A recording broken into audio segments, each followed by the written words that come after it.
নমস্কার বন্ধুরা, আজকের রেসিপি মরিচ পনির।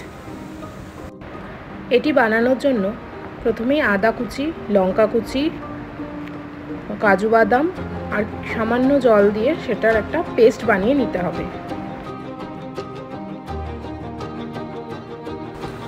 এরপর একটি পাত্রে পনির নিয়ে যে কাজু বাদাম পেস্টটা করে রেখেছিলাম সেই পেস্ট, তার সাথে টক দই, গোলমরিচ গুঁড়ো, গরম মশলার গুঁড়ো, নুন, চিনি, কস্তুরি মেথি আর ফ্রেশ ক্রিম দিয়ে পনিরটা ম্যারিনেট করে নিতে হবে। আর ম্যারিনেট করে মোটামুটি 20 মিনিট রাখতে হবে।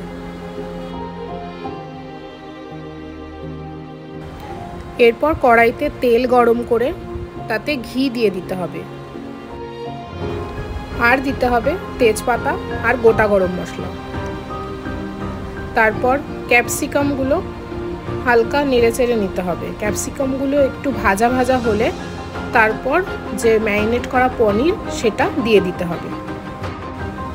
পনিরটাকে ভালো করে নাড়াচাড়া করে নিতে হবে। যখন দেখবে যে তেল ছাড়ে দিচ্ছে তখন গরম জল করে সেটার মধ্যে দিয়ে দিতে হবে, আর সামান্য নুন দিয়ে দিতে হবে। আর সব শেষে দিয়ে দিতে হবে গোলমরিচের গুঁড়ো, গরম মশলার গুঁড়ো আর চেরা কাঁচা লঙ্কা।